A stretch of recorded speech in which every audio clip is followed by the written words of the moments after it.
Ever get that feeling? Like you use a common phrase and someone's looking at you like, do you even know what that means? Oh, yeah. Happens to the best of us. It does. But maybe today's deep dive can help us avoid some of that embarrassment in the future. We're going to tackle those sneaky phrases, what do we call them? Incomplete idioms. Right, right. The ones that got shortened, changed over time, and, well, sometimes the meaning changed completely along the way, too. And it's more than just avoiding those little language slip-ups. It's kind of fascinating to see how language evolves. Right.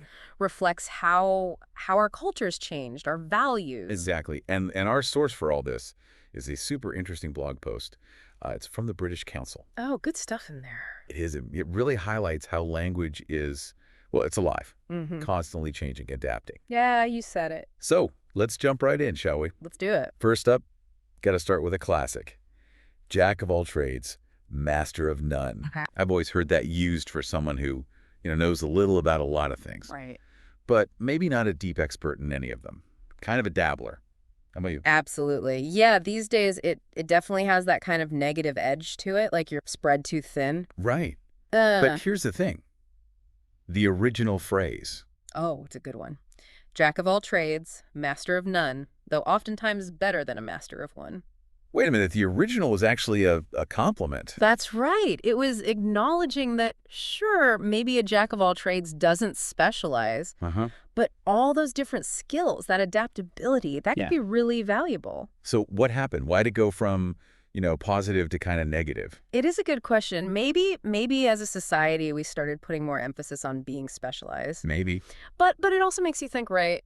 Are there times when being multi-skilled is actually better? Than being super specialized, you mean? Exactly. I mean, look at the what do they call it? The gig economy. Oh, yeah. You got to wear a lot of hats these days. I guess it depends. Right place, right time for the right skill set. Exactly.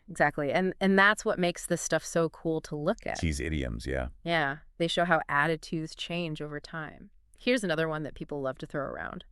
Money is the root of all evil. Ooh, that's a heavy one. Blaming money for everything bad. Sounds pretty dramatic, doesn't it? But I have a feeling there's more to the story. There always is. The full quote.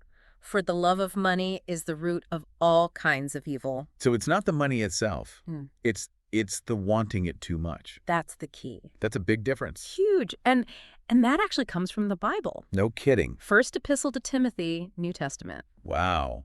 So it's all about greed? Putting money above everything else. That's the message. Makes you think. I mean, money in itself, it's just a tool, right? It can be used for good things Oh, absolutely. or bad things. It's all about how it's used. Exactly. Look at philanthropy, all the amazing things that get funded, medical research, helping people after disasters. That's true. When it's used ethically, focused on the bigger picture, money can do a lot of good. So it's less about the money and more about, I guess, our relationship with it, I think so. how we use it. It's a question worth thinking about. All right, here's another one we've all heard a million times.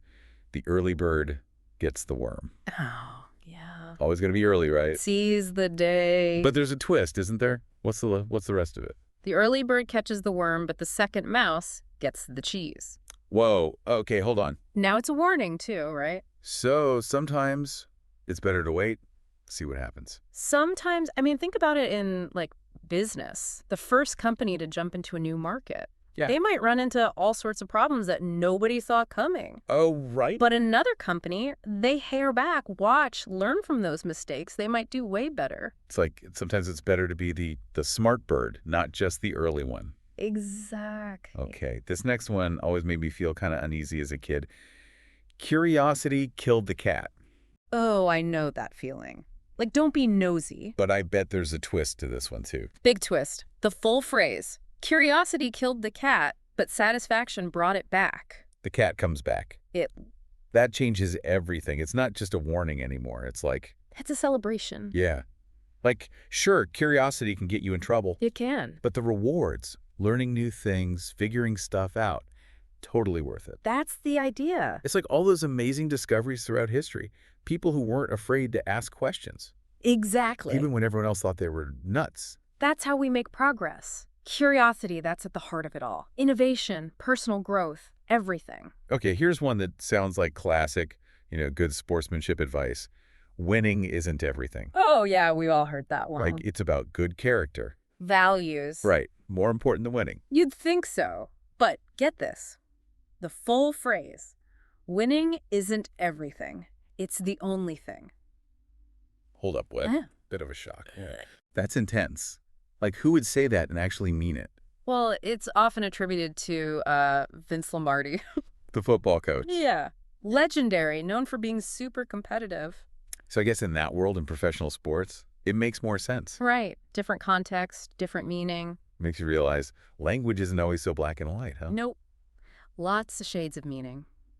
Nuances. And a whole lot of history baked right in. There is. For sure. It's amazing, right? These little phrases we use all the time, they've got all this, like, hidden baggage. Mm-hmm. We just toss them around, not realizing, where they came from, how the meaning's changed. Like we're like linguistic archaeologists or something. Right. Digging up these layers of meaning makes you wonder how many other incomplete idioms are we using without even knowing it? Good question. Maybe a challenge for our listeners out there, huh? Oh, yeah.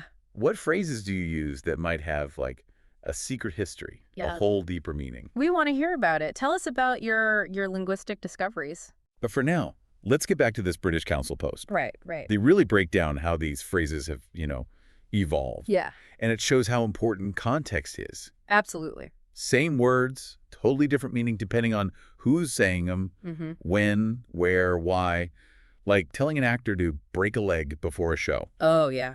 Totally different from saying that to someone about to climb a mountain. Exactly. Context is key. It's like language isn't this fixed thing. Right. It's always changing, adapting to new situations, reflecting, how society's values change. Makes you wonder what people will think of our way of talking, like hundreds of years from now. I know, right? Will they be trying to figure out our slang? Like, we're trying to decode ancient hieroglyphics. Maybe they'll have their own deep dive podcasts about us. It's true. It's like we're all part of this big ongoing evolution of language. We are. And it's not just about, like, preserving the past. It's about understanding how language shapes how we think now. Absolutely. Language isn't just how we communicate. It's part of our culture, our values, Mm-hmm. even our own identities. And when we get the nuances of language, we can communicate better, connect more deeply. It's like language is a mirror, right? It is. Shows us who we are, both as individuals and as a society.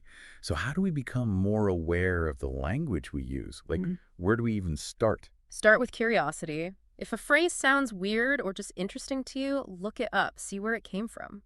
I like that. It's like every conversation can be a little language adventure. That's it. And pay attention to context. Right. Don't just look at the words themselves. Who's saying them? Where? Why?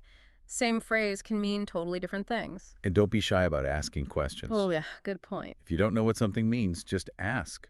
Better to be clear than to, use it wrong or misunderstand someone. Absolutely. Embrace that curiosity. Who knows? You might end up having a really cool conversation about how language works. This whole conversation has been so eye-opening. Language is so much more than just words. Mm-hmm. It's who we are, where we came from, and where we're going. Well said. And by understanding it better, we can, like I said, communicate better. Yeah. Connect more deeply, appreciate all the amazing ways humans express themselves. So much to think about, huh? Yeah. It's like our brains did a little upgrade. Yeah. Made room for all these layers of meaning in words we never even thought about before. Yeah. It's a good feeling, right? That little spark when you realize, oh, there's more to this than I thought. Totally. So for our listeners out there, all the word nerds, anyone who wants to, keep going on this language adventure, what resources would you recommend? Where should they go to, like, dig deeper into these quirks of language? Well, the British Council blog post we've been talking about, that's a great place to start. Yeah. Nice, clear explanations, good examples of these incomplete idioms. And I'm sure there's got to be tons more out there, right? For people who really want to geek out on this stuff. Oh, tons. Dictionaries of idioms. Websites all about etymology. Etymology. That's the study of, like, where words come from. Cool. And even old historical texts.